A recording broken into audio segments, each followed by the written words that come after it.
Holy cow.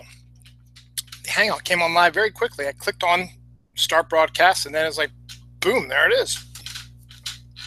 Hello, and welcome to a brand new episode of Dylan Knows. My name is Dylan, and I know things, and I drink. Anywho, welcome to Saturday, July 29th. Yes, that's right, July 29th, 2017. It is episode 201 of Dylan Knows. I've been doing this thing for quite a while. Next up will be my 4-year big event, which is going to be around 208, episode 208. So I got a little ways to go, but it's coming up soon. This week is going to be probably a little short, one of the shorter ones, because not a lot of stuff been going on that I'd like to talk about. Politically, yeah, there's a lot of stuff that's been going on, but I don't really want to talk about political stuff anymore because I've gotten in trouble for that before. There are some things I do want to cover, and some interesting things, and we'll probably end up only going maybe about an hour unless I can chit-chat a little bit longer than that. So, get a nice quick episode of Dylan Knows, and I'm out of here. Now, one of the reasons why I'm doing a quick one today is I'm play a little catch-up, not play catch-up, but get ahead of myself a little bit.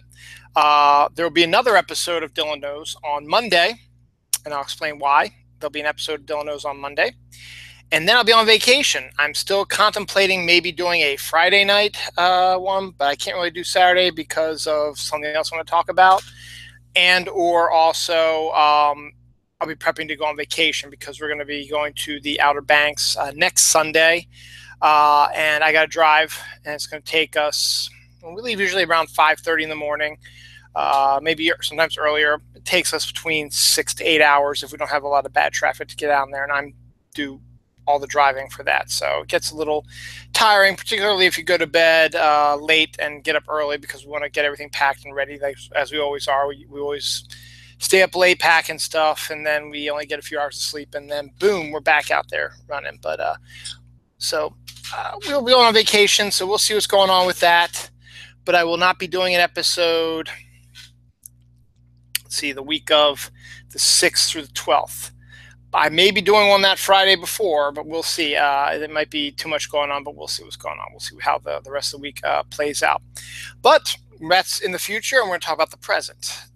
Today, what are we going to be talking about? Well, we're talking about meat. A lot of meat. We're talking a little bit about death, as always. A burning question that I just discovered somebody asked me on one of my other previous episodes.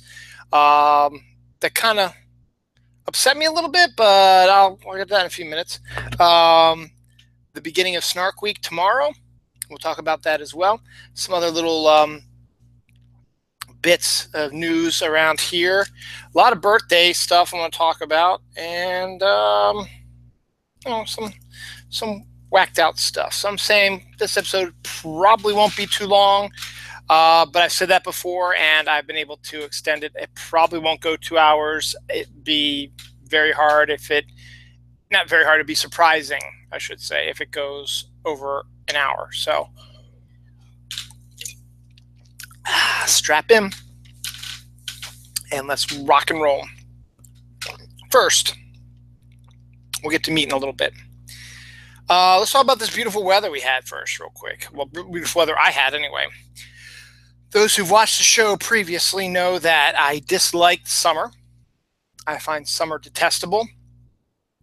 It is too hot. I run hot. I sweat. I'm also a little chunky, so that doesn't help any. But I sweat. It's a stressful time for me at work. My air conditioning in my car really doesn't work all that well, nor my wife's car. I work in a stuffy warehouse, which is air conditioned, but not really. And it's just really, really long. And I prefer cooler temperatures, rain, stuff like that. I know I sound like a broken record, but I have to talk about today. Here in the Baltimore area, which is where I'm from, we actually had a nice, refreshing break from the summertime heat today. But first, we were supposed to get a ton of rain, according to our weathermen and women. they said, yeah, you're going to get at least 3 inches of rain dropped on you and stuff like that. And apparently we made a record somewhere, but not up here. I love the rain also. Everyone who watches the show knows that as well. Up here, we barely got a lot of rain. We got some steady soaking rain, but nothing quite like what they were saying, that we were going to get lots. It's going to be almost like a nor'easter. So just going to get tons of pouring down rain and lots of wind and possible thunderstorms. I think we got maybe one rumble of thunder, if that. The rain was more steady than pounding. The wind was a little heavy, but not as heavy as like a nor'easter would give for you. And we had lots more breaks. They were talking like it was going to be like nonstop rain from Friday night through today. We had lots of breaks. In fact, it was sunny not too long ago. We were out in a lot of it. We had little periods of rain today, but nothing quite like they were saying. So this year, the weathermen have been having a little bit of trouble here in this area anyway. They've been saying, you're going to get this, you're going to get that, you're going to get that, and we don't get it, and anything like that. From my perspective, it seems like they're failing. I did see an article that said that we did get a record rainfall, but I honestly, it must not have been in my area. Maybe it was in Baltimore City. I don't know. But up here, didn't get a lot. I know Pennsylvania got a lot of rain. They always tend to get a lot more rain than we do. So I know they got a lot of rain. But we didn't get really a lot. So because the storm coming through yesterday, waking up this morning and going outside to throw some recycling out that I had this morning, I was hit with this just refreshing blast of cool, non-humid air. And it was fantastic because that's my stuff. You know, if my summer could be cool and rainy, like the Pacific Northwest, I guess maybe I should move out there. I would be a very happy camper, and summer might be my favorite favorite season. But I still think autumn would beat it regardless. But it was very refreshing. So I turned the air off. I opened some of the windows downstairs, opened a window upstairs in my bedroom. And then apparently I discovered that if my wife is not having her hot flashes, I am surrounded by people who get cold very easily, including my 2 kids. So I thought, who feel really warm all the time, they got cold. They were wrapped up in blankets. They were shivering. My daughter put on shorts and a t-shirt, and we went out for a little bit of a walk today, and she was cold. We had to try to find a hoodie for her. We had to buy one. My son said he was cold. He was wearing long pants and a long shirt, and he was still cold. And my wife didn't complain too much. She was okay, but I was like burned up. I had the windows down, and it was feeling fantastic, but my kids were way too cold. So, oh well. But it was nice, refreshing, change of pace. I know it isn't going to last. In fact, let me check here. Let's see what we got weather-wise coming up. Right now, it is 68 degrees here in Reisterstown with a low of 59, which is great. I had the windows open. Tomorrow's going to be 81 degrees and 63 as a low, sunny. Monday, sunny, 86, so we're getting back into the heat. See, 87 on Tuesday, 88 on Wednesday, 87 on Thursday, 85 on Friday, 80 on Saturday, 79 on Sunday, our first day down towards the beach, and 81 on Monday. So got some warmer days coming up, highs in the 60, like 69. How can you have a high of 70 degrees? That's just not right. But right now we're at 68 degrees, so it's still very refreshing out there. So yay for that. So that was kind of nice that we had the nice cool temperatures there today, and it was rather refreshing. So we actually spent a lot of time outside today, and as I said, we went through periods of rain, but for the most part, it was a good, refreshing, nice day out today. What do we do on this trip? Well, that's for a story a little bit later down the line. So, but you know what? I've always said before that the weatherman, I would love to be a weatherman because it's the only job where you could be wrong 100% of the time and never lose your job. You'd always say, it shifted gears. What can I tell you? It shifted. I don't have control of the weather. Everything looked like it was going this way, and then it moved. And I was like, well, I don't know. Nothing I can do about that. So I like that. Superman's mustache. Let's talk about Superman's mustache. There's a lot of stuff going on with the Justice League movie, and we got the second trailer from San Diego last week. I talked about that a little bit last week. It was a little bit more enjoyable than the previous ones, but I'm still not sold on the DC Cinematic Universe nor this movie. Also, with Joss Whedon doing reshoots, I keep thinking, are they going to make their November slot? And so far, they're still saying it's coming out in November. It's not that far away. I mean, it's almost August, so August, it's 4 months away, and I guess you can, you know, work real quick and get the film prepped and all that stuff to get the new scenes in there, I suppose. But one of the interesting things is I guess they've had to do some reshoots with Superman. And Henry Cavill, who is playing Superman, you know, what happens is they film the film, they film the movie, and then when they're done preliminary filming, the actors can go off and do another job or take a vacation or whatever. They can go and leave, and the director and the producers and editors, stuff like that, they all work together and they start doing special effects and they start doing the editing and stuff like that. But then while they're doing the editing, they discover that, okay, there's some problems here. We need to, they see a cut of the film. It's like, okay, we need some more discussion about this. We need to, you know, redo a different thing. Let's do a different story this way. And then they come back for reshoots. Now, the reshoots on this film are being overseen by Joss Whedon because of the tragic story about Zack Snyder and his daughter who committed suicide, and he left the film before it was finished to take care of his family, which is as honorable, and I have no problem with that. So they brought Joss Whedon in because he's starting to make his way into the DC Cinematic Universe. He's been tapped to write and direct Batgirl. So he's in there. Zack Snyder knew him, so he's finished, and he's got experience with the Avengers, so he's finishing that up. But Henry Cavill, after they finished preliminary shooting, jumped right into his next role, which is the newest Mission Impossible movie with Tom Cruise. That's 7, I guess, where I guess he's playing either the bad guy or another character who's got a mustache, and they're still filming that. And so Joss called him in and said, we need you to come back for some reshoots. And in order for it to hit this November release date, he's got to come back and do these reshoots. If he can't, because he's too busy with that film, the movie might have to be pushed to next summer. And I don't think the DC Cinematic Universe can really rely on that too much. So they really want the movie to come out in November. So Cavill came, but he can't shave his mustache because I guess maybe he's filming concurrently with it. So what they're going to have to do now is going to have to add a little extra money to the budget to digitally erase the mustache, because you can't have Superman wearing a mustache during these reshoots when he hasn't had a mustache through the whole movie. So they do that kind of stuff all the time. They with the era of digital stuff like that, they can erase things like that. They can add stuff like that if they want to the shot when they're doing it. But they're filming him with a mustache, but they have to digitally go in and erase it, or maybe add a goatee or something. I don't know, but you know, it just seems rather odd that he can't.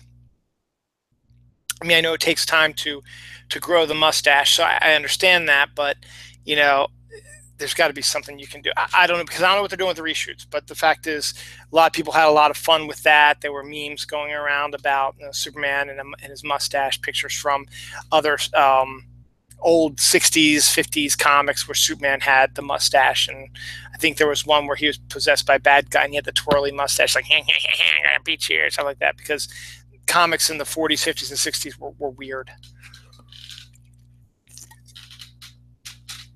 So we did that. What's next? Sticking with movie stuff. Kind of. This is kind of like movie stuff. A man. I guess they could figure out it was a man. A man was caught on closed circuit TV robbing a Taco Bell in a Deadpool costume. Now, it's not Ryan Reynolds, but it was a guy who just had like a Deadpool mask on, looked like he had a trench coat on, so he wasn't wearing the full uniform. But the joke is, everyone knows Deadpool has an obsession with chimichangas and tacos, and the fact that this guy put on a Deadpool mask to rob a Taco Bell as Deadpool. is kind of classic. And at the same time, you know, you got to think about this too. If you want to be a good criminal, if you want to rob a bank or rob a restaurant or whatever, wearing a costume, which a mask that no one can identify you with, yeah, it's a pretty good disguise, and it's pretty good. You might be able to get away with it as long as you don't, you know, leave any fingerprints or any other like DNA evidence or whatever. Which also leads me to another point, which I just thought of, with DNA evidence. Now, how do they know what the DNA is? Say, for example, I rob something, okay, and I leave some DNA, be it maybe a little blood or something like that.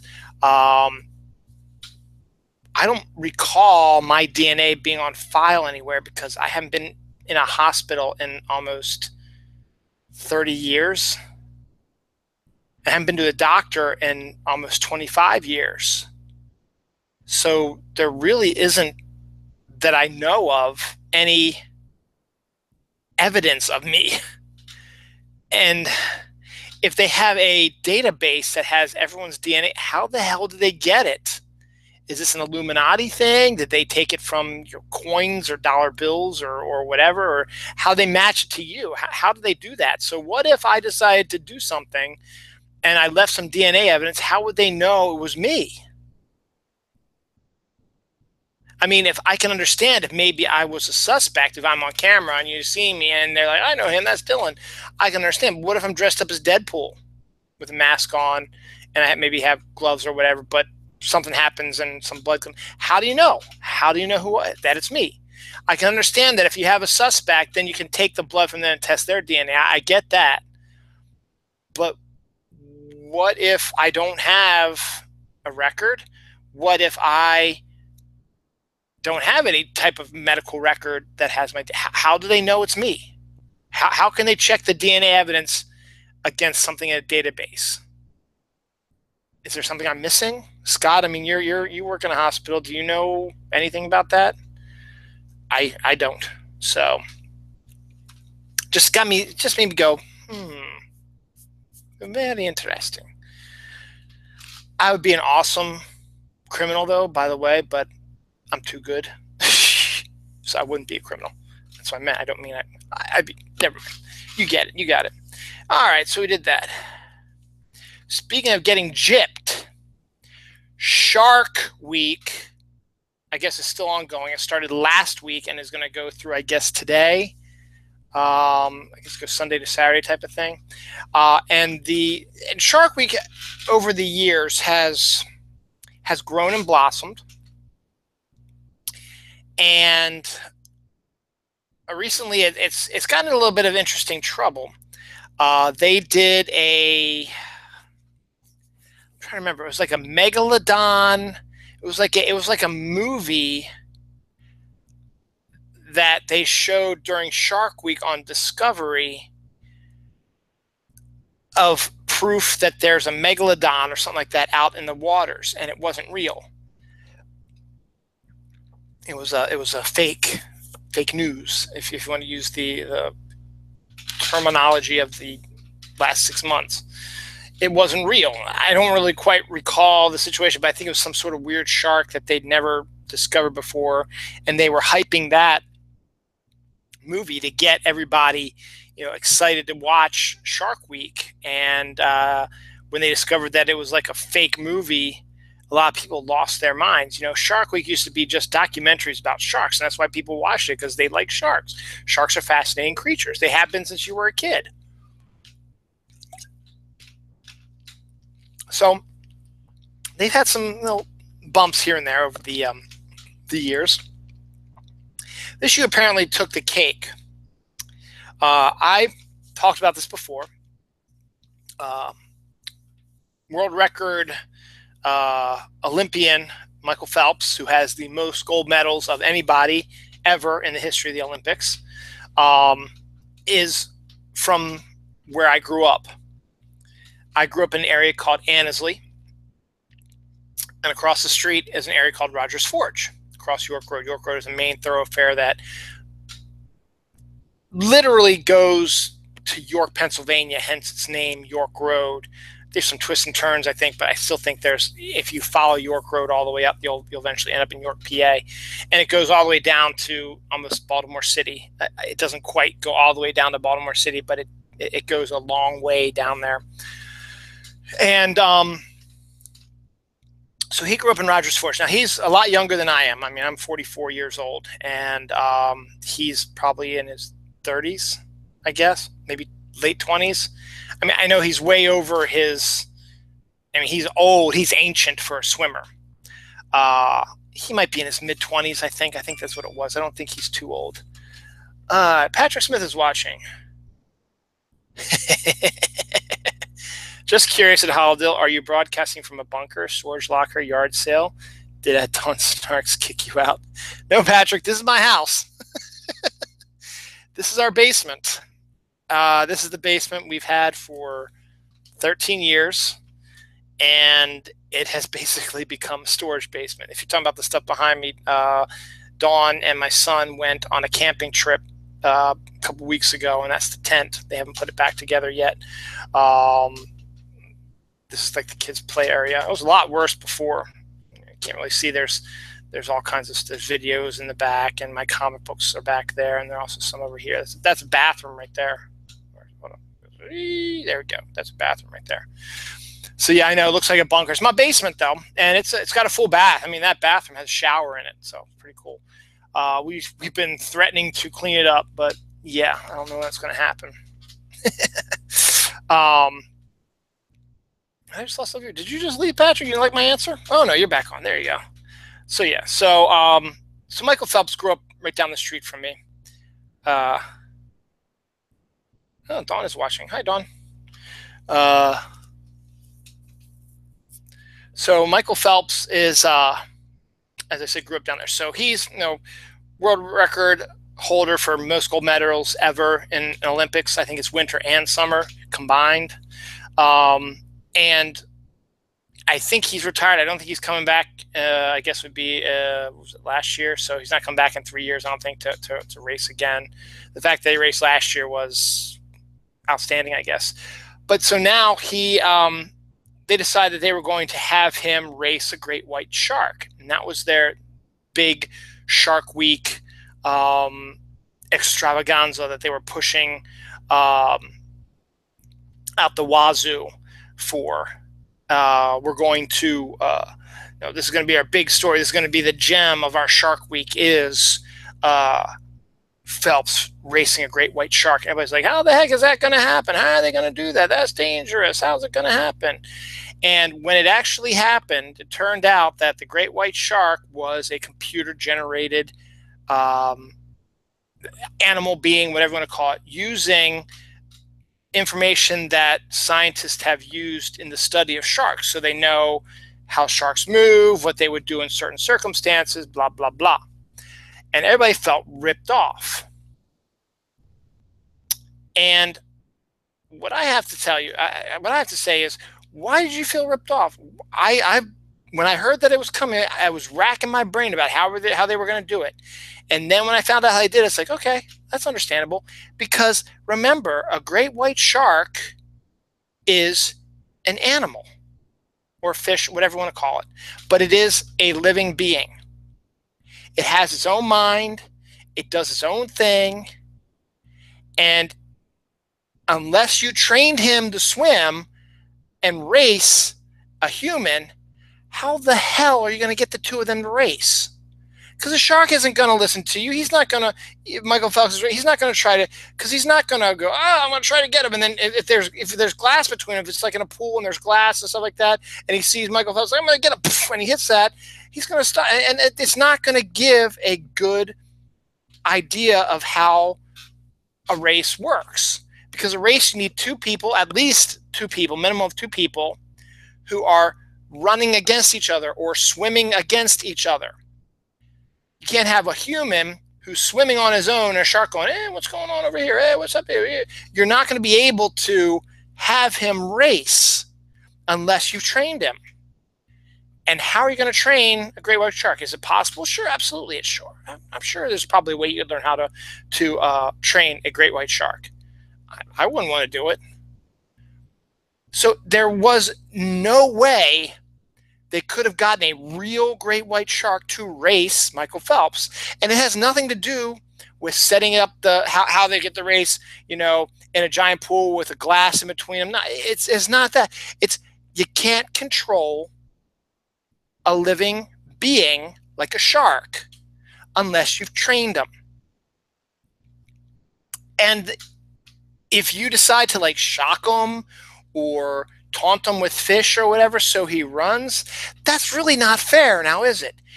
When racers race each other, they are racing against each other with one mindset in their minds. They want to get to the finish line before the other one. And the shark doesn't give a rat's ass about the person next to him unless he can eat him. So if you're trying to drag him with the food, he's like, okay, oh, food, I'm going to go after the food. That doesn't really give a good representation of what a race is like. So that's why I was racking my brain figuring out how were they going to do it? Were they going to do it out in the ocean? That's almost impossible. I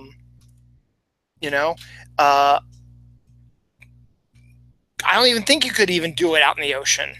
It just wouldn't work. There was too many variables out there: waves, wind currents, other animals, fish, dolphins, whatever, wherever you decide to swim them. And then if you decide to set it in a pool with plexiglass in between, again, you can't force the shark to race the human. It wouldn't be fair. There would be something that would be off. Even if he's trying to catch Michael Phelps to eat him, there just wouldn't be, it wouldn't work out quite the same way. To run a race, you both have to have the same mindset of who's going to be first, and the shark didn't have that. So I can understand why people are upset because, oh, this is stupid. Right? We were expecting this and we got this. There was no other way you could have done it. And it makes sense. I mean, with the way computer-generated things are nowadays, you can input all the stuff you want in there and give them the information and give a pretty good idea of what would happen in a race. Now, I'm not saying that this was perfect. Again, you're throwing information into a shark, a simulation that you've seen, that studies have been done on other ones. But again, you can't get that intangible where you're racing against each other.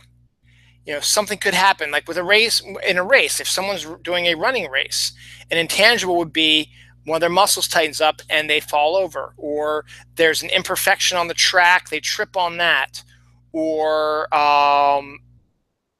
something else happens, a straight piece of dirt or whatever, or loud noise, whatever. There's a bunch of intangibles. So in the end, it wasn't really going to be a fair race anyway, even with a computer simulation, because this is what could happen. We've run the variables. This is what would happen if this happens, and this happens. So this is your general, what the shark would do in a situation like this. And again, it's not a living being. This is a computer simulation they use. So they programmed it with all the information it needed, and then it did its thing.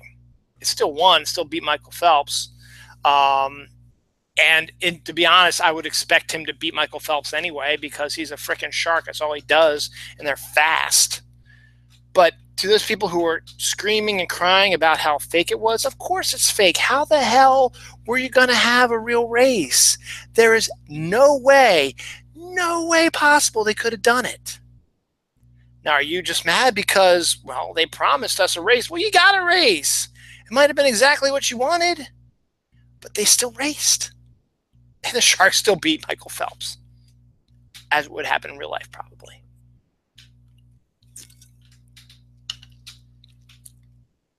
I didn't see it. I don't even know anybody who did see it, to be honest. Okay, I'll talk about this since it's sort of connected to that. This was a big story, but I figured I'm about a half hour in. May as well hit the big story right now. So we had Shark Week that ends, I guess, tonight on Discovery. I guess it's Discovery, Animal Planet, something like that. Tomorrow is Snark Week. And Kelly Toole came up with that one. That's not me, so I'll give Kelly credit for that. As I've talked about before, we have a group called the Snark Alex. I'm a member. Dawn's a member. Pat's a member. Scott's a member. You know, a lot of people who watch the show are members, and some of those who don't are just my relatives. I don't really have anybody else. I do, and I appreciate everybody who watches my show. But the Snark Alex are a group that's been together for a really long time now. It's been probably close to 6-7 years by now, I would think. And we started our collective by watching the sci-fi movies that they used to show every Saturday night, bad, horrible, terrible movies, and we'd sit there and we'd make fun of them. And they were crying out to be made fun of, you know, and that's what we did, and that's how we got together, and that's how we're about 150 strong now, Snark Alex. Now, gradually, our Snark Alecing has sort of evolved a little bit because sci-fi no longer does these movies as often as they used to. And we've discovered that we have similar likes when it comes to other movies, TV shows. We've met not everyone, but we've seen various different members, at our various Snark stocks. We had one in Atlanta this year. We had one in Baltimore last year, Philadelphia the year before that. Right now, the next one is tentatively scheduled for fall of next year in Gettysburg, Pennsylvania. I'm spearheading that, and I got great ideas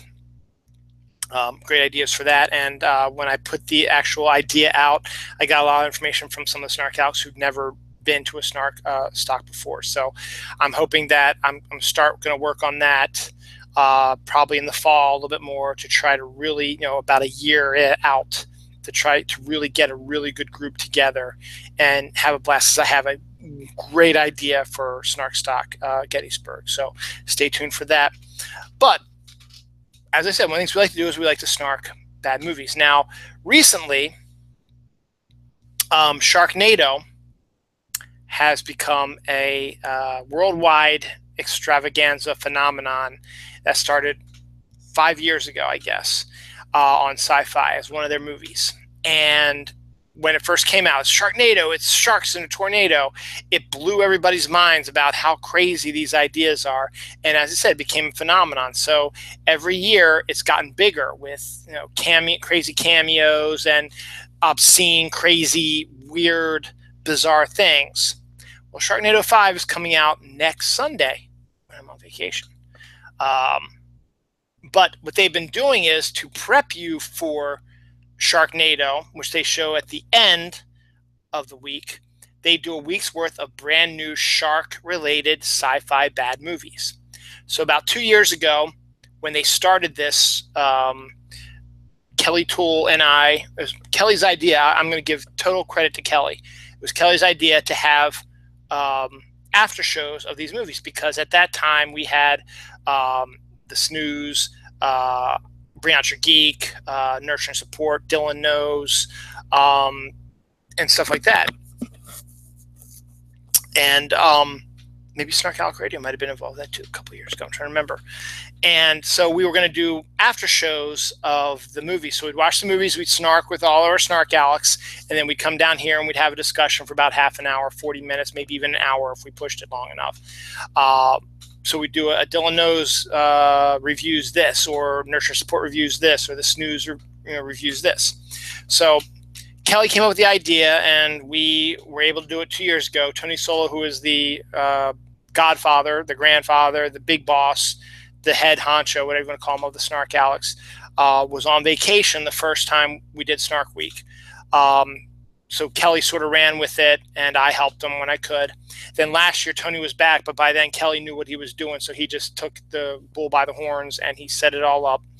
And so we did it last year also. So not too long ago, Kelly texted me and said, hey, man, we need to get prepared for Snark Week this week. What are we going to do? So Kelly and I have been discussing it. We've got a plan for Snark Week. So I know this is Saturday night, and this might be short notice. I sent out a couple tweets already. I've gotten a bunch of retweets on that. I'll probably do some more tweets tomorrow, pushing up to it. Tomorrow, Sunday, or if you're watching this on tape delay, Sunday, this 29th, the 30th of July is the first week of Snark Week. So all Snark Alex who have missed snarking on the bad sci-fi movies, this is our week. We have 6, right? 1, 2, 3, 4, 5. We have 6 new movies coming up. How does that work? Yeah, that works. With 2 days off, it's weird. Yeah, because we double up Sunday. Okay, so we have 6 sci-fi B movies. Only problem is Sci-Fi screwing us. They are starting them at 8 o'clock Eastern time, which is bad time for me and Dawn because that's kitty bedtime. So we got to figure out what we're going to do. I have to watch it because of why I'm going to tell you in a few minutes. But so it's 8 o'clock Eastern time, 7 Central, and I guess 5 West Coast. Or are they going to get? Or do they get at 8 o'clock when it's 11 o'clock? They get the second. The West Coast might get the second replay when it's 8 o'clock out there and it's 11 o'clock our time. So we have that. So it's 8 o'clock, which sucks. So it's 8 to 10. And so Kelly and I have devised the schedule for after shows, and here it is. Tomorrow, or if you're watching on tape delay, Sunday, July 30th on Sci-Fi, beginning at 8 o'clock, is 5-headed shark attack. Now, we've seen 2-headed shark attack. We've seen 3-headed shark attack. We've seen 4-headed shark attack. Guess what? 5-headed shark attack. So that one starts off Snark Week. And since we don't have enough shows now, Kelly and I will be starting the first annual Snark Week kickoff show, where Kelly and I will be the ones setting up the Snark Week stuff, telling you the schedule, and then we'll be doing our review of 5-headed shark attack, having a discussion about that. Monday is Mississippi River Sharks, and the after show is going to be this guy right here, this show right here. Dylan Knows episode 202 will be my discussion of Mississippi River Sharks. There's no movie on Tuesday because Face Off is on, and Face Off is one of their better shows. So they're not gonna do a show, not do a movie on Tuesday. Wednesday is Trailer Park Sharks, which is probably going to be the highlight of the week.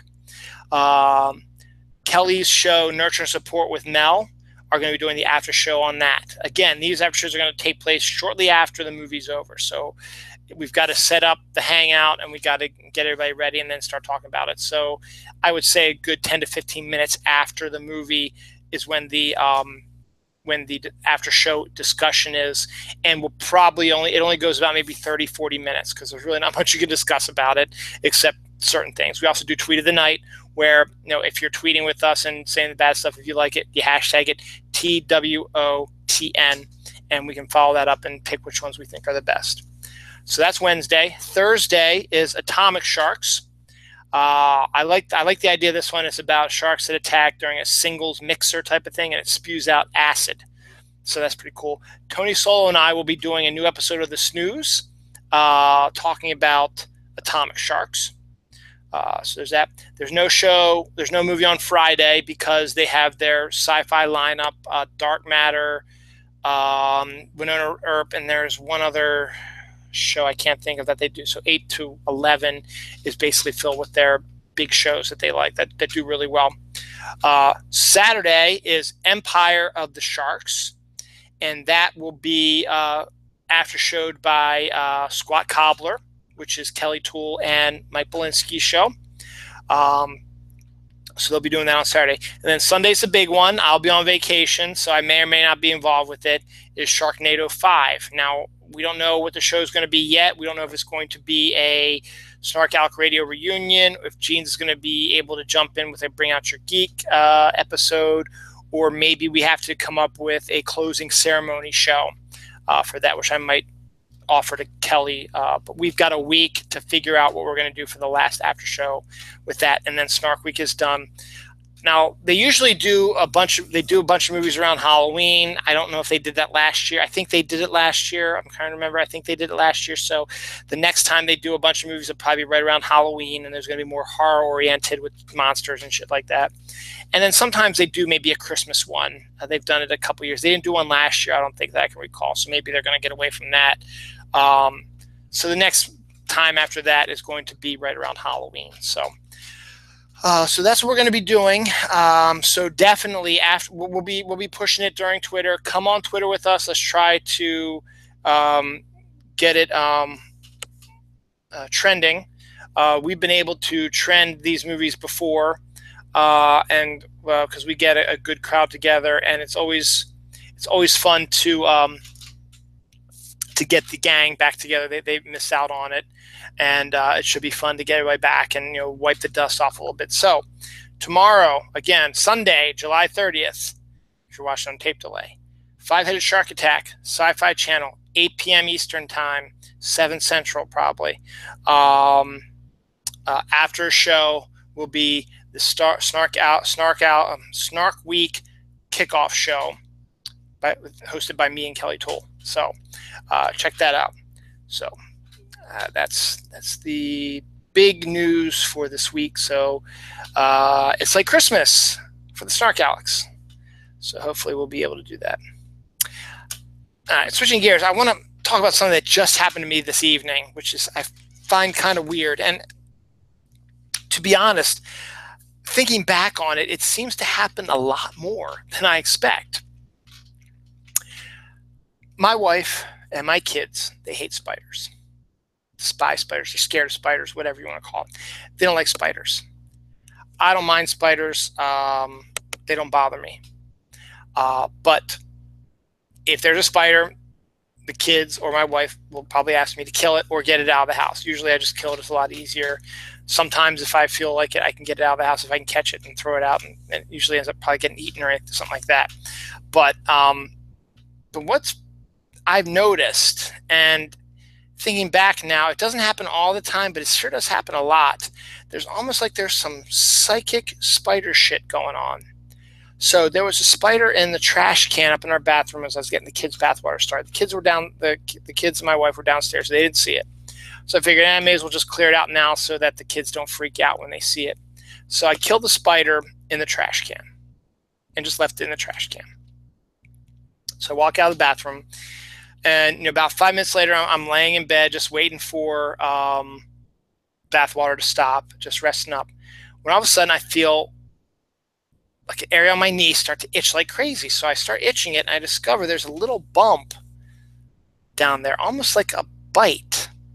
But there's no spiders on my bed, and there was no spider. After I killed the spider, so there was no other spider that jumped out on me or whatever. And I didn't see any other spider or bed bug or anything like that. We don't have any of those things. This is like the only. And I got that bump, and I was like, that's got to be some psychic spider shit. It dies and somehow is able to bite me from beyond the grave, maybe. Because I've had it happen before. If I've killed a spider before, I end up getting another. It feels like I get a bite somewhere else. It is rather odd. Now, has that happened to anyone else out there?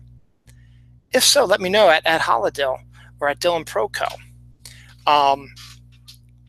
So there's some psychic spider shit, which actually I think I'm going to tweet out real quick to get people to maybe start watching the show.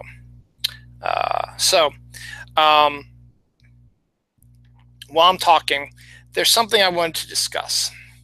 While I was setting up this show today, I was able to access some of my YouTube notifications. And usually the notifications, they are from people who've commented on my videos. Now, there's a section in my YouTube page where I can see who's commented. I get barely any comments. One every 15 episodes or something like that, I get a comment. And some of them are just stupid ones saying, hey, you should, click on this link and go to my page or whatever like that. So I'm looking through that, and I saw the notifications. I had 4 of them. So I was like, I got some time. Let me read them. So I clicked on the notifications, and there was one from early July. I think it was July 8th. So that was, 21 days ago, 3 weeks ago.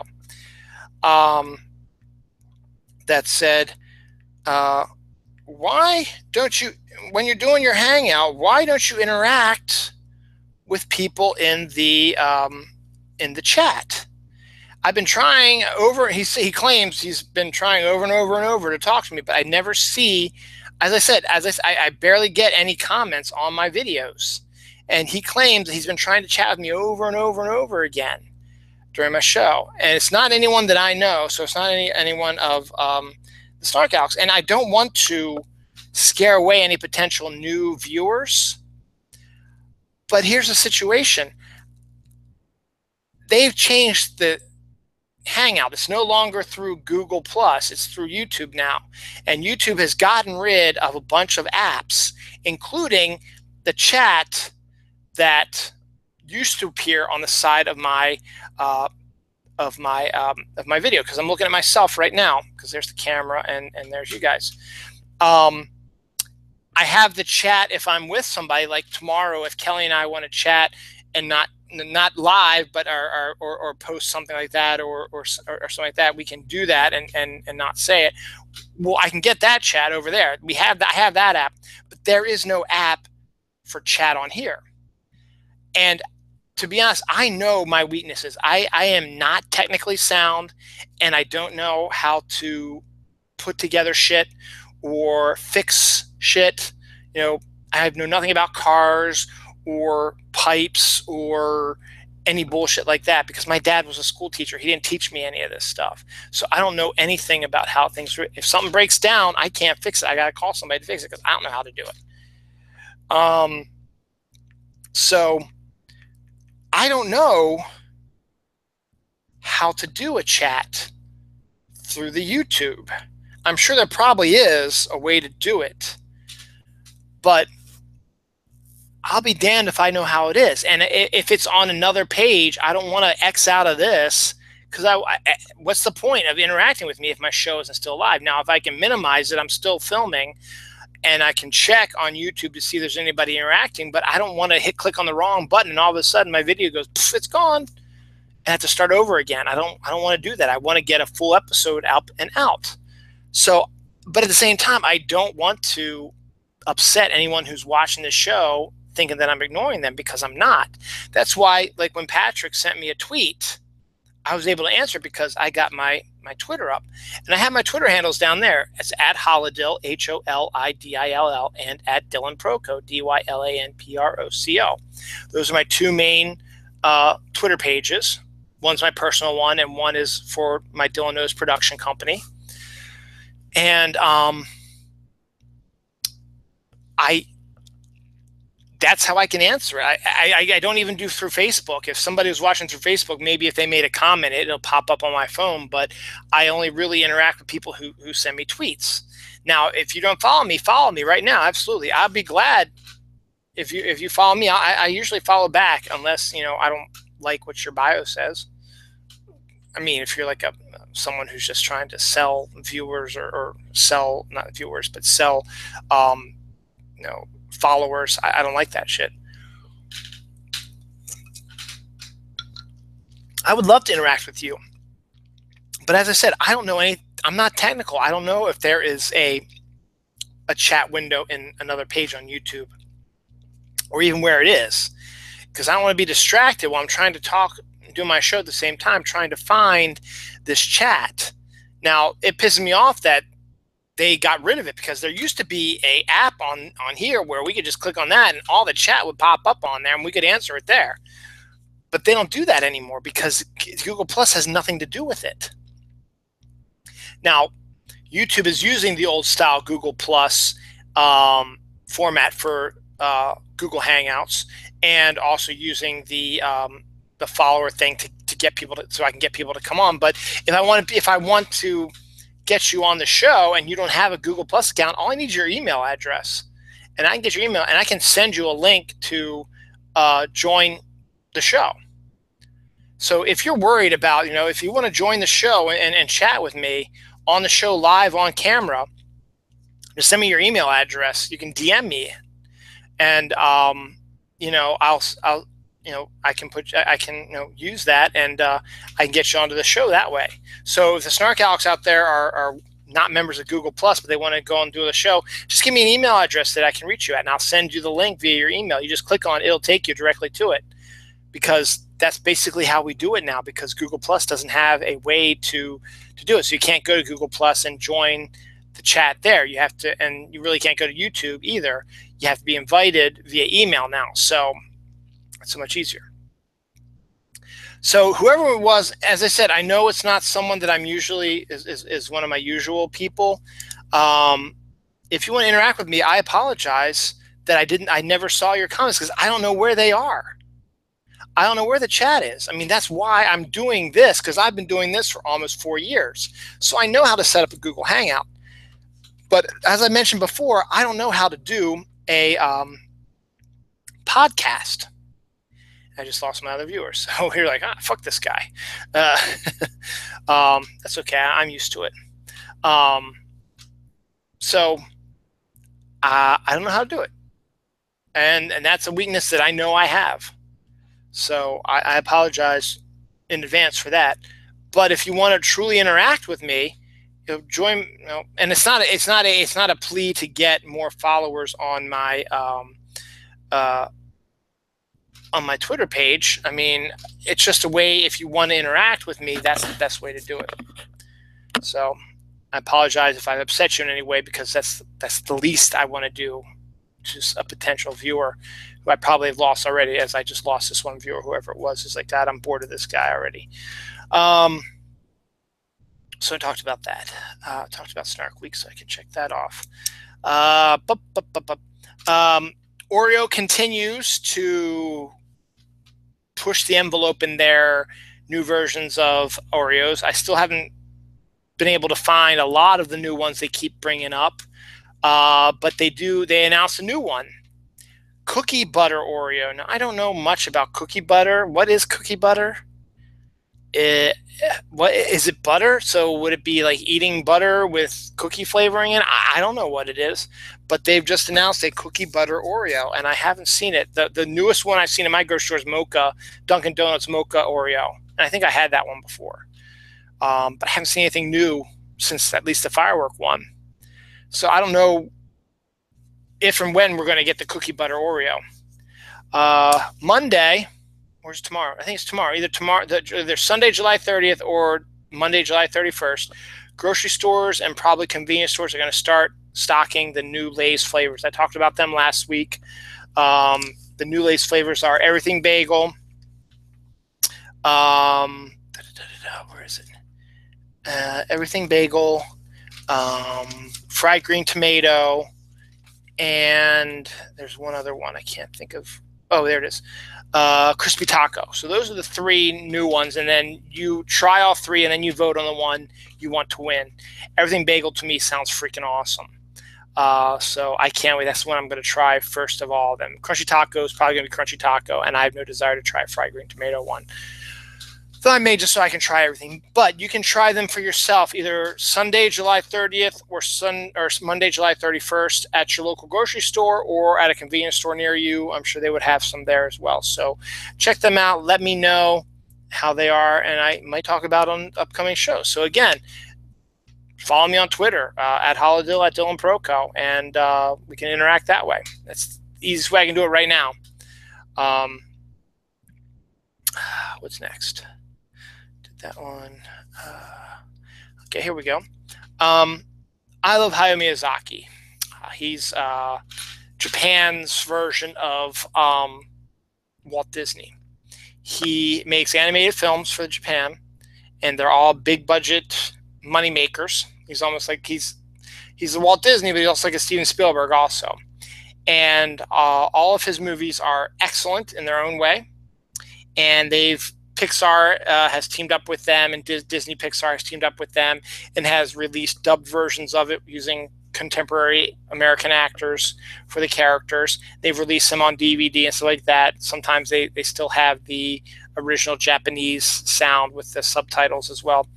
But one of the first ones I ever remember watching is My Neighbor Totoro, which is a nice, all ages, fun little movie. It was actually my first. Was it really my first foray into Hayao Miyazaki? No, I knew about Nausicaa. It might very well be the first one I ever saw. I couldn't tell you. But that one and Kiki's Delivery Service have always been my favorites. So just got word today that My Neighbor Totoro has got a sequel coming out next summer. That's the first I heard of it. I don't know if Hayao Miyazaki is involved with that because I knew he retired and then he came out of retirement to do another movie, but I think that's one's coming out this year sometime. I don't know if he has anything to do with that or if it's just his studio. Studio Ghibli is going to be the one that is going to do it, and it's not Hayao Miyazaki, but it's his studio. I'm not sure how it goes, but there is a sequel to My Neighbor Totoro coming out next year, so that is awesome.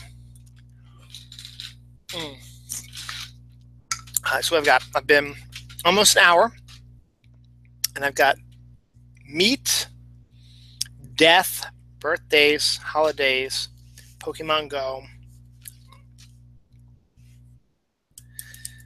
Let's talk about. So let's get on with holidays. There's some really interesting ones. Again, those who've watched the show know I do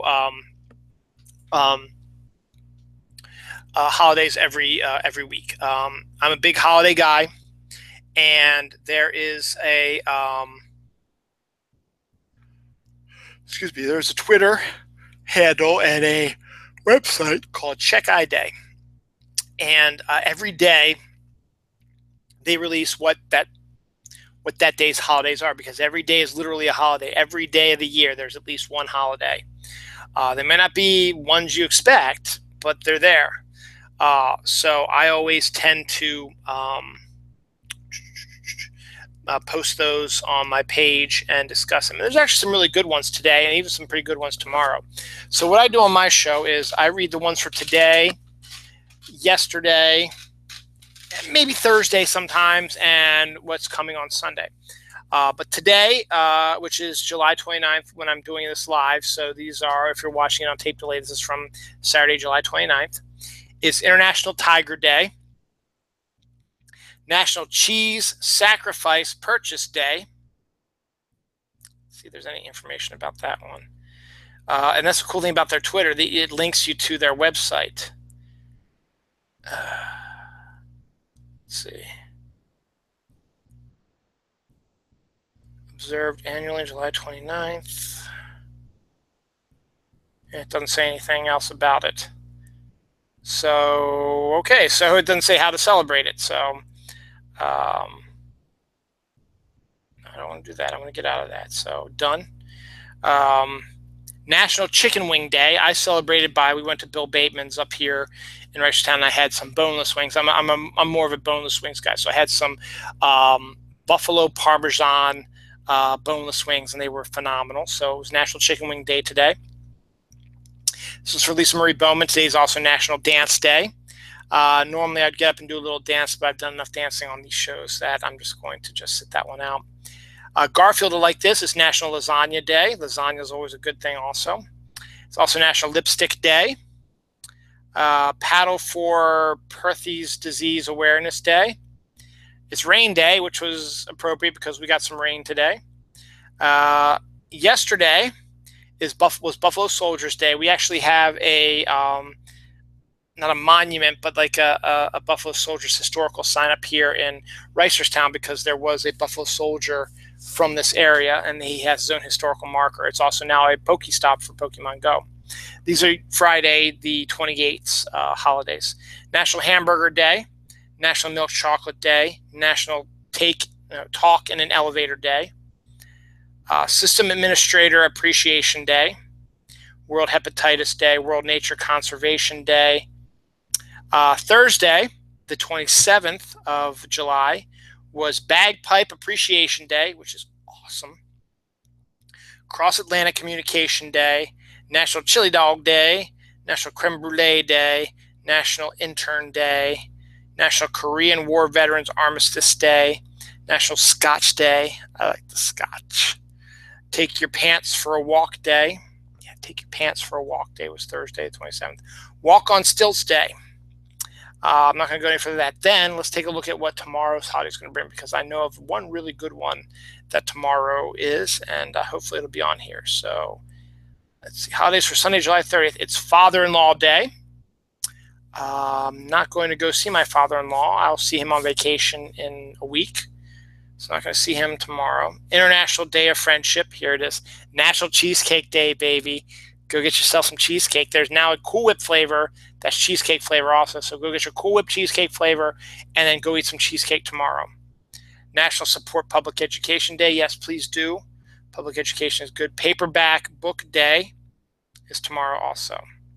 And that is it. So a couple of good ones tomorrow. So if you want to learn more about that, if you're on Twitter, do @CheckIDay, CheckIDay, or go to your search engine and type in checkiday.com, CheckIDay.com. Or just follow me on @Holodill, and I will give you the list every day of what's coming out that day. Or just watch the show every week, and I'll do one until I get my co-host back, and then I won't do them. So those are holidays. And hand in hand with holidays, we got birthdays. Today is my Aunt Jane's birthday, so happy birthday to my Aunt Jane. She lives up in Ocean City, New Jersey. I haven't seen her for a while, but happy birthday to you. It is also Will Wheaton's birthday. There are people who said that he and I sometimes, when he was younger particularly, we had a similarity. And even nowadays, we have a little bit of a similarity somewhat. It's not as prevalent as before, but there's still a little bit between us. We could conceivably play brothers probably if we needed to. So happy birthday to Will Wheaton. He's also has, instead of, celebrating his birthday, he also has created Don't Be a Dick Day today, which is like one of his, key phrases he uses all the time. So if you're online, don't be a dick.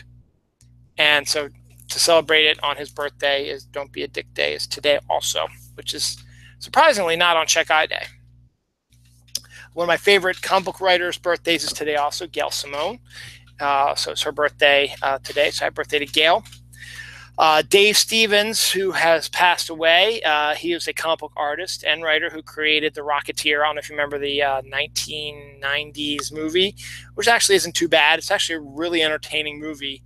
I think it was like early 1990s. It's actually a very entertaining film with a luscious Jennifer Connelly in it, and just a really good show. Not good show, good movie. A lot of fun. Who else's birthday is it? Did I get everybody?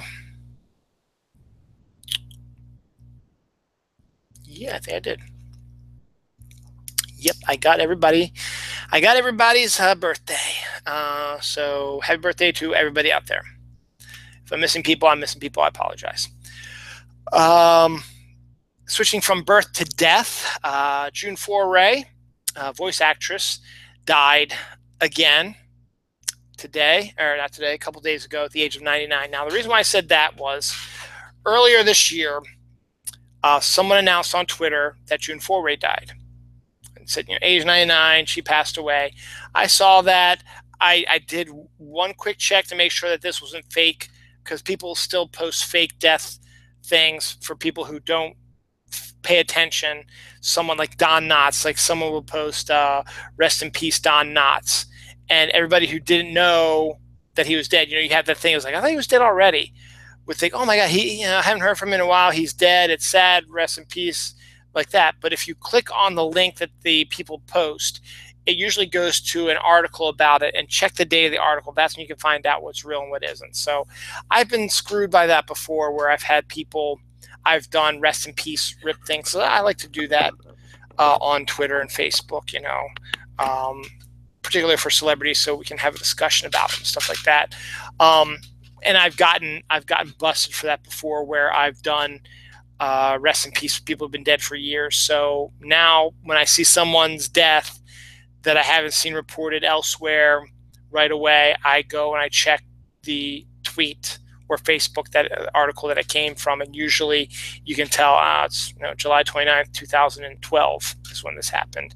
And it's like, yeah, I thought he died already. And then there's another thing also. But so June Foray was announced to have died earlier this year. So I sent out the whole rest in peace thing. The article seemed legit and stuff like that. I mean, June Foray is one of those actresses that not a lot of people know about unless they're huge geeks like me. I knew she was one of the greatest vocal actresses of our time. She's been around, as I said, she's 99 years old.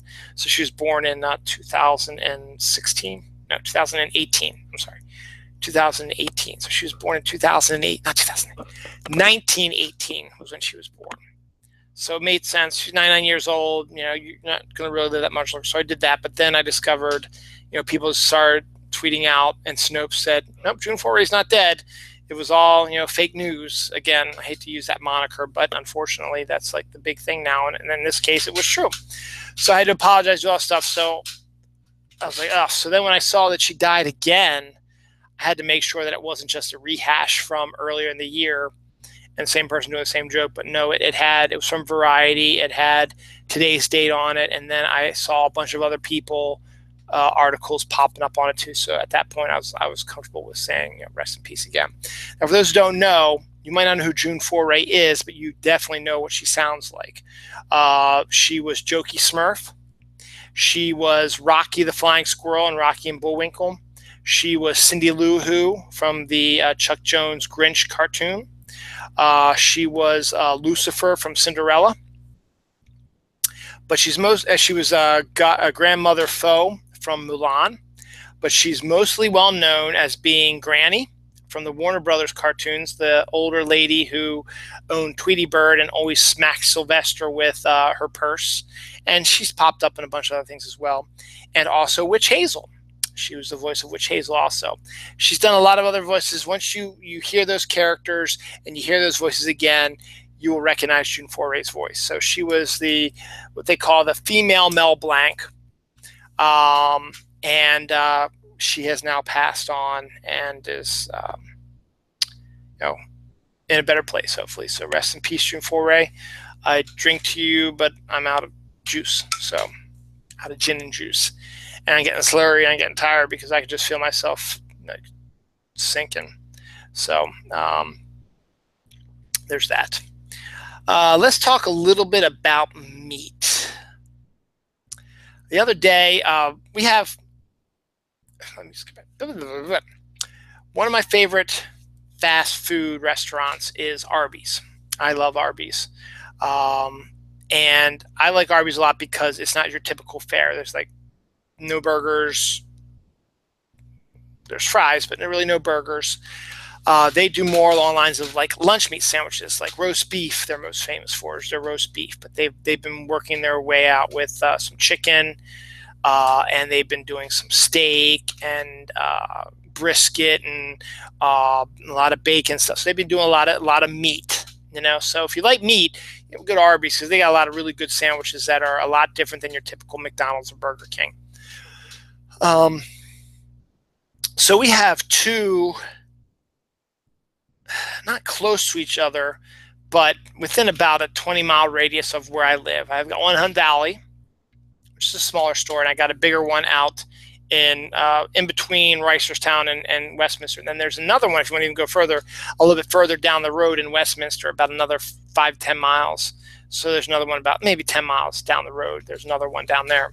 So we actually technically have three. And then if you really want to go for it, there's a fourth one out in White Marsh, which is about more of like a 30-mile out there that way. So there's a bunch of Arby's in the areas. And Arby's is good. I love me some Arby's. And I talked about Arby's, I think, last week. And I'm talking about it again this week because I was there this week and I had at the Hunt Valley one. Now, it's only at the Hunt Valley one. I hadn't gone to the White Marsh one in a while, so I don't know if it's there. And I haven't gone out to the Westminster one all the way out there. It's not at the one that's in between Reisterstown and Westminster because I was there recently also and they didn't have it.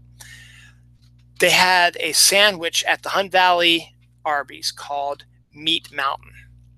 Hence the name I have right there. And this was the greatest meat sandwich I've ever had because it put all the meats that Arby's uses on their sandwiches onto one big sandwich. And they even throw some cheese in there as well. So what is on this Meat Mountain? So you guys want to give this one a try? It was really good though. It's got a chicken tender, a big chicken tender that they use for like their chicken cordon bleu sandwiches and their other chicken sandwiches they have there. So it's a big chicken patty type thing. It's more of a chicken patty than a tender. Turkey, because they got turkey sandwiches there now too. Ham. They got ham again. Big Eye Swiss. Corned beef. Brisket. Angus steak. Nat cheddar. Roast beef. Topped with bacon. Bacon, roast beef, nat cheddar, Angus steak, brisket, corned beef, Big Eye Swiss, ham, turkey, chicken patty on one sandwich. And it was delicious. Oh my God, was it delicious. And you down it with their curly fries, specially seasoned, which is fantastic, and your self-serve drink. You get whatever you want. They've got the red Mountain Dew. I mix that with fruit punch, lemonade, regular Mountain Dew, some Sierra Mist. It's a delicious drink. But Meat Mountain, bacon, roast beef, nat cheddar, Angus steak, brisket, corned beef, Big Eye Swiss, ham, turkey, chicken tender, all in one sandwich. It's a big sucker. Actually, let me see if I got a picture of it. See if you guys can see a picture of it. It was good. It was delicioso.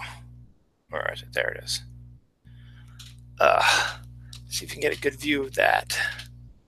That's the sandwich. It was yummy. Very, very yummy. So check your local Arby's. I don't know if, as I said, only that one is the only one I saw it at. I was just at the other one yesterday, and they didn't have any.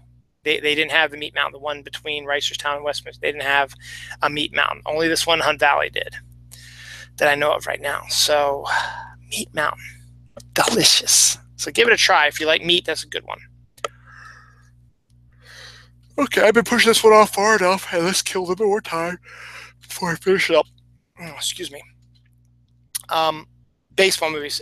'Tis baseball season. There's a lot of baseball movies, but these are my top 7 that I have. So I'm just going to do a real quick list, maybe a little response about each one, and ones if you like baseball or want to know a little bit about baseball and how they do baseball in films. Actually, I'll do number 8 also. There's 8 of them. All right, because it was a good concept. The number 8 is For the Love of the Game. Starred Kevin Costner, and he's playing an aging baseball player. Kevin Costner is like the best actor to play a baseball player. He's played him a number of times. So he's an aging baseball player who's like playing his last game. He's on the Detroit Tigers. He's a pitcher. He's facing off against the Yankees, like the last game of the year, whatever. And we know he's probably going to get released or he's going to retire, something like that. So this is his last game. And he's old, he's tired, and he's got a hard life. His girlfriend or wife or whatever just broke up with him. So he goes out, and the whole movie is directed by Sam Raimi. The whole movie takes place with him pitching a no-hitter against the New York Yankees. And the thought process that goes into a pitcher knowing he's got a no-hitter going on. But then that would be boring if all you showed was him pitching a no-hitter. So you get to see his past, how he and his girlfriend / wife, whatever, got together and how they're broken up and what's going on in his life right now. And then you switch back to what's going on in the film. I think John C. Reilly is his catcher also. And he's pitching a no-hitter. And it's just a really good idea, jumping back and forth from him pitching a no-hitter to what's going on in his life. It's a really good, interesting concept. So that's number 8. Number 7 is Rookie of the Year. A young kid has an accident where he breaks his arm, but the way the tendons heal or whatever makes it extraordinarily tight, so he can throw like 100-mile-per-hour fastball. He's only like 12 or 13 years old. So through some machinations, I forget because I haven't seen it in a while, he's able to pitch for the Chicago Cubs. And he blows away all the big leaguers with the muscles. You know, he's able to pitch these 100-mile-per-hour pitches all the time. And he's able to strike people out, stuff like that. And about him, dealing with that and how the real baseball players, there's Ken Griffey Jr. is in it. There's a whole bunch of other baseball players. Randy Johnson, I think, is in it as well. There's a whole bunch of other baseball players in it, real ones, along with the other actors. So it's him, doing that stuff. So it's a fun little movie, interesting. Number 6 is The Sandlot. Everybody loves The Sandlot. group of kids who play in a sandlot during the summer, and we also discover also that goes on during their summer. And James Earl Jones is in it also, and it's again, You're Killing Me, Smalls. It's a coming of age movie that just happens to take place on a sandlot where a bunch of guys play baseball. That's my number 6. Number 5 is Little Big League, which I really, really love. It's basically about a boy, again, about like a 12, 13-year-old boy whose grandfather owns the Minnesota Twins. And his grandfather is like basically his father figure because his father either died or left him. And his mom is dating one of the players on the Minnesota Twins because it's her father who owns the team. And so he goes to all the games, is able to sit, in the owner's box, and is able to interact with the baseball players, and they know who he is and stuff like that. Well, his grandfather dies, played by Jason Robards, I believe. He dies, and in his will, he gives ownership of the Minnesota Twins to his grandson. And he decides that he's going to be the owner of the team, and he's going to live out a dream that he's always had. He's going to name himself manager of the Minnesota Twins because he thinks he can do it. So again, it's one of these things where, you got Jonathan Silverman's in it. And then I forget the redheaded actor who's also in Field of Dreams. It was in 30 something. I can't remember what his name is. He's in it also. He's the one that's dating the boy's mom, and how the boy is so obsessed with managing that he neglects his same age friends, and they begin to hate him, and he begins to hate the team, and he's got to figure out what to do and stuff like that. So it's a fun little film. John Ashton is in it also. And it's interesting. There's a funny sequence where it's like right before like a playoff game, a game where, it's a play-in game where the winner of that game goes to the playoffs. You think that the team is nervous, but they're helping the young boy with a math problem. It's one of the funniest scenes in the movie. While they're prepping while they've got like a couple hours for the game, they're in the locker room instead of being scared and freaked out that this is the end of their season or whatever. If they lose or if they win, they move on to the playoffs. They're helping this young kid with his math homework. It is one of the funniest scenes I've ever seen. And it's also one of the most clever ways to bring down. There's a pitcher on his team who's kind of an ass, and he didn't want to play for the kid as the manager. So he tells the manager that he's going to tank on purpose so that he is going to, be forced to trade him to another team because you don't want somebody playing badly on your team because you're going to lose more games if he's throwing the games on purpose. Now, that sort of pisses off the other team members, and particularly John Astin's character, who's like his co-manager. But then the boy's like, no. What you're going to do is you're going to go out there and you're going to play lights out. You're going to be the best fielder you can be. He said, you want to know why? And the baseball player's like, all cocky. He's like, why? It's like, because if you start tanking and you are dropping balls and making errors and doing stuff like that, who's going to want you? They don't know that you're throwing the game on purpose. They're going to see you as being a terrible third baseman. They're not going to want to trade for your ass. He doesn't say that, but that's what he basically is the premises. And it makes a lot of sense. If you're tanking to try to get traded to another team, but they don't know that you're tanking on purpose, or the fact that, even if that comes out, you don't want a guy that's going to tank on purpose. You look like you're a complete imbecile, incompetent. We're not going to pay you any money to be on our team. F that. And of course, after he says that, the guy becomes a superstar. Then eventually begins to appreciate the guy as a manager. So it's a fun little film. Number 4 is Major League. Of course, Charlie Sheen, Tom Berenger, Wesley Snipes is in the original one, and just a great. It's the Cleveland Indians. The owner is a bitchy woman who wants to move the team to Miami. This is before the Marlins were there. And so she decides to field the worst team in baseball so that they'll have no other choice. The attendance will go down and they will have no money, that they have no other choice but to go down to Miami and transfer down there, and then she'll get rid of all the deadwood and hire all the good players, and they'll be good because she wants to go to Miami. So she hires all these bums and has-beens and players who've never played in the game before, and sure enough, they are, they start off being lousy, and then gradually they start starting to come together as a team, and eventually they actually become a really good team and become a playoff caliber team. And it does the opposite. It draws more attendance. It's almost like The Producers, but in the baseball world. So that's number 4. The sequel was okay. The sequel was filmed in Baltimore, actually, when Camden Yards opened. They filmed it at Camden Yards, so that was kind of cool, downtown Baltimore. Number 3, Bull Durham.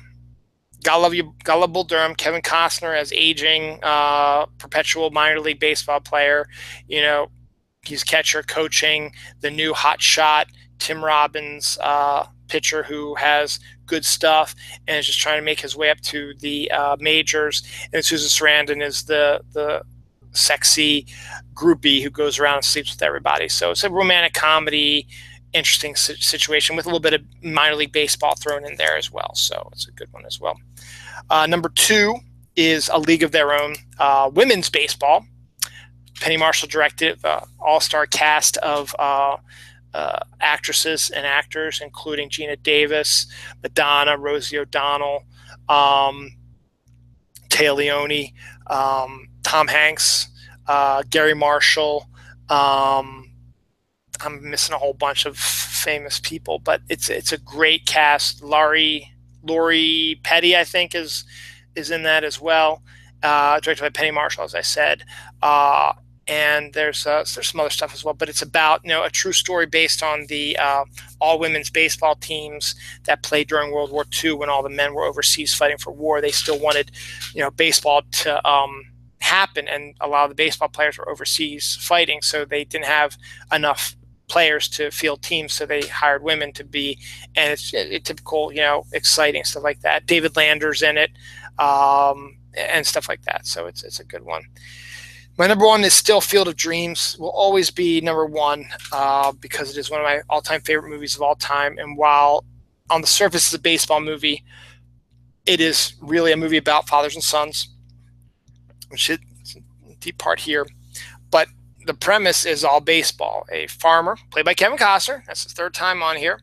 A farmer, played by Kevin Costner, starts hearing voices and having visions about tearing down his cornfields in Iowa and building a baseball field.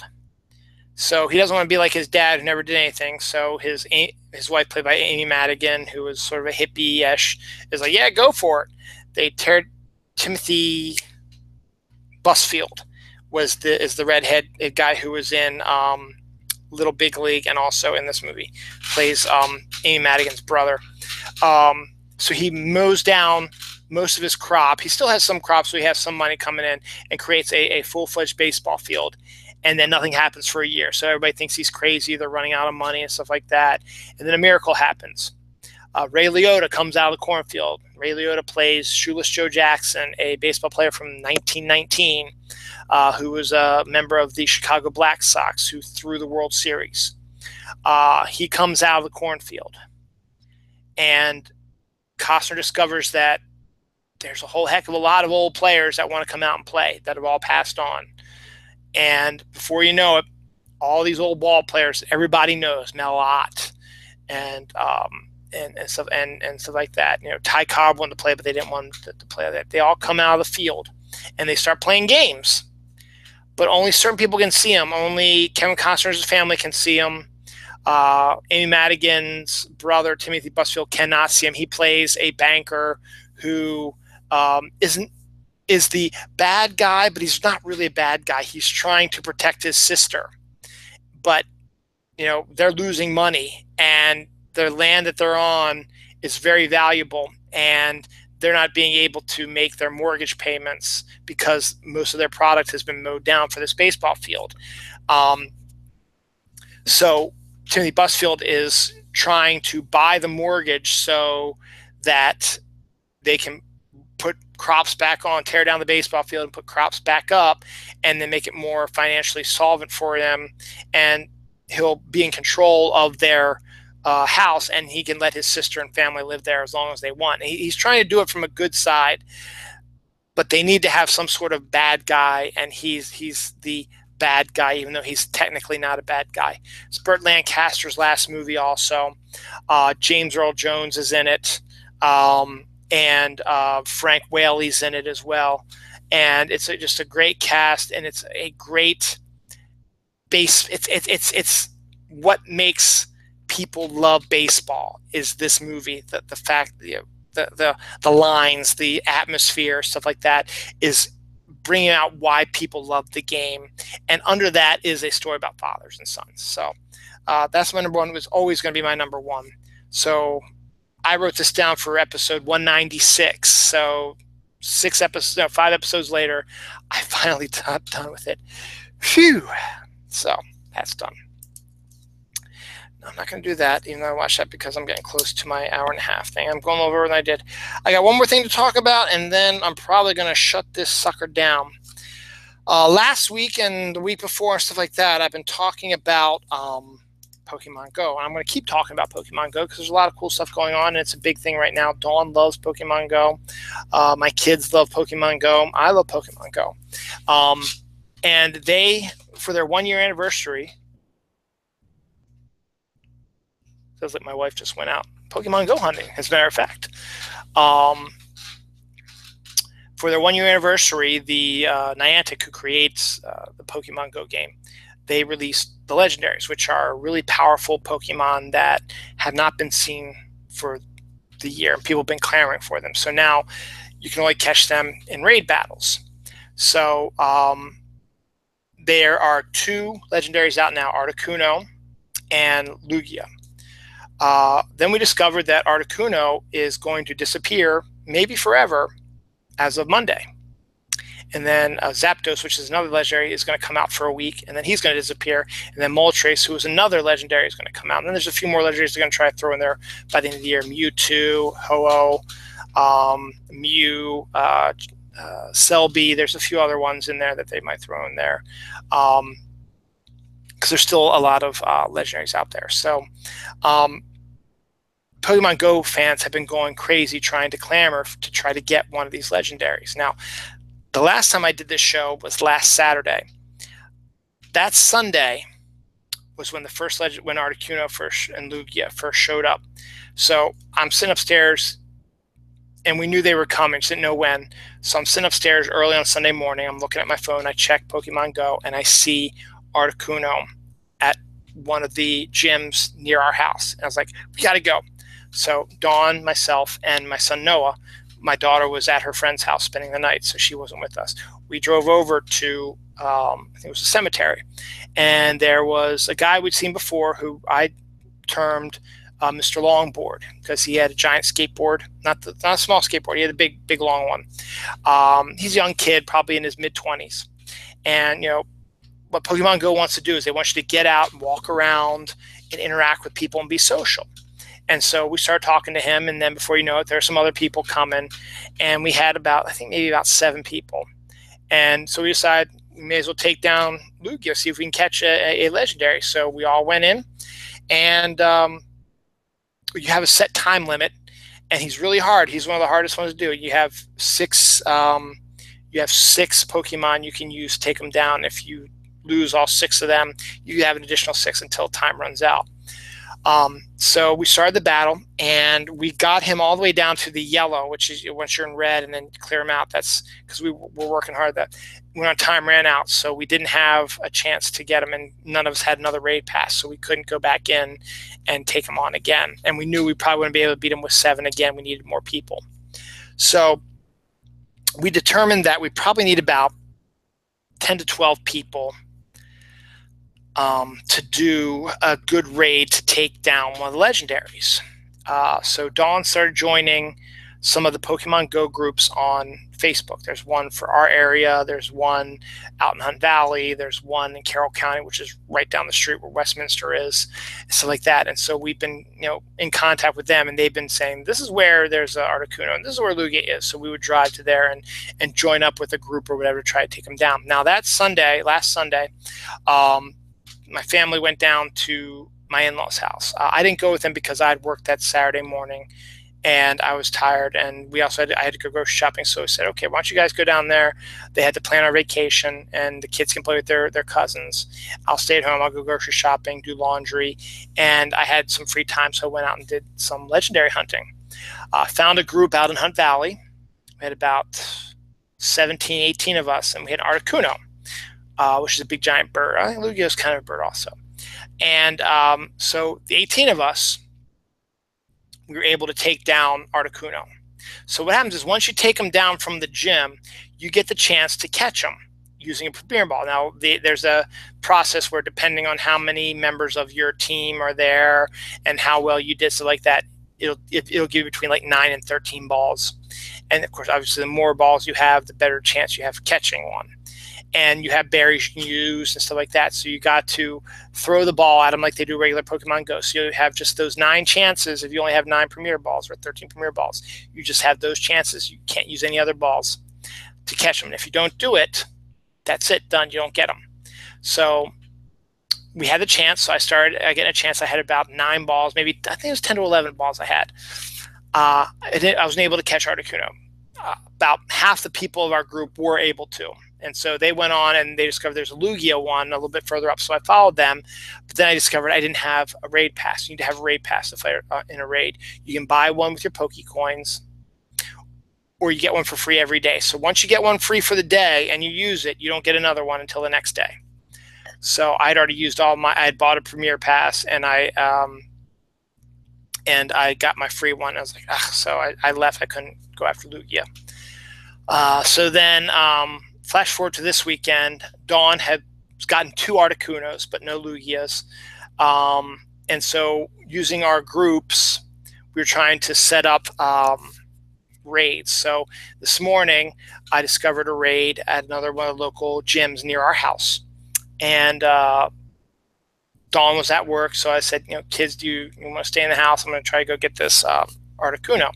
Like, yeah, we'll stay in the house. So I drove over, and there's Mr. Longboard, as I call him. He's hanging out. So we were hanging out for a little bit, chatting, and then sure enough, eventually a bunch of other people started showing up, and then eventually we had enough. We had about 12 to 15 people. So we decided to go in. We did the battle. What's this? Hold on. See, there's notifications down here, but I don't want to click on this and have this get disrupted. So I'm almost afraid to do it. But what I'll do is I'll finish my story, and then I'll see if I can get into those notifications. So then we got about 12, 15. So then we were able to take down Articuno. So now I had another chance to catch Articuno, and I got one. So that was great. I had another raid pass, so I knew once Dawn got back from work, we were going to go try to get a Lugia. So we were looking around for Lugias. Luckily, we saw one up at the firehouse. So we gathered a group of about 12 to 15 people, again, using the Facebook groups. They all came to the firehouse, and in the middle of a big rainstorm, we were able to beat Lugia. However, when we tried to catch them, we were unable to catch them. So we still don't have a Lugia, and we're going to keep trying because Lugia is not going anywhere, but Articuno is leaving as of Monday. I have one. I'm good. Dawn has 2. We're good. So you have one more day to go out and get another Articuno if you want. I'm only going to have 1 raid pass, so I want to hold on to that, and we're going to go downtown to the Inner Harbor with my sister-in-law and her kids, and we're going to try to catch a Lugia down there. So wish me luck. Pokemon Go is a lot of fun, and it's going to keep getting more interesting. So I'm just going to double check on this. I'm done my stories. I'm pretty much done the episode. I want to see what these notifications, if I can get the notifications up. Okay. They were nothing. So I think I'm done. I did about a little bit over an hour and a half show. I really don't have anything else. So just a reminder, tomorrow is the beginning of Snark Week. So join us on Twitter at 8 o'clock Eastern, 7 o'clock Central, to Snark 5-Headed Shark Attack, which is going to be on Sci-Fi at 8 o'clock. For those who are watching on tape delay, that's Sunday the 30th. If it's Monday or Tuesday, you missed it. But don't worry, Monday is Mississippi River Sharks. I'll be doing the after show for that one. I'll also be doing the Snark Week kickoff show with Kelly Toole tomorrow night for Five-Headed Shark Attack.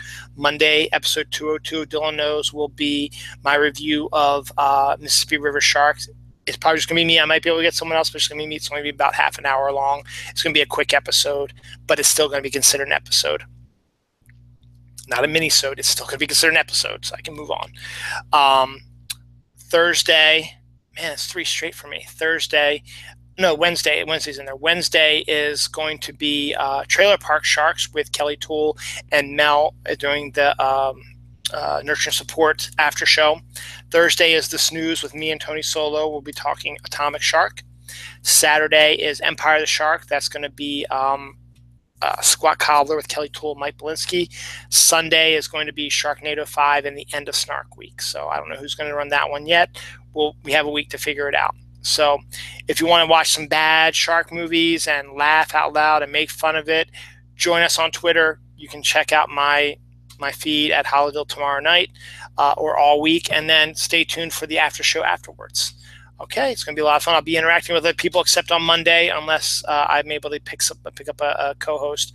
I'll just be interacting by myself. So we'll see what happens. I might have a guest. We'll see. So my next episode of Dylan Knows is on Monday.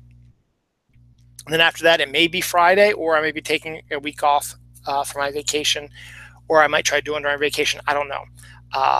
But it's going to be probably either Friday. If I don't get one Friday, there's nothing. Probably I'm not going to do one probably for the week because I need vacation. I need to rest my mind. All right, everybody. Thanks for watching. My 2 viewers I had at one time, and then 1 viewer kicked off about a half hour ago. Enjoy yourselves. Enjoy the rest of your weekend. If you're watching this on tape delay, have a good week. Snark Week is this week. Check Sci-Fi. Watch the bad movie. Sharknado is next Sunday, and I'm on vacation next Sunday. See you guys later. Enjoy. Have fun. Be good. Go Pokemon Go hunting. Maybe catch yourself some legendaries.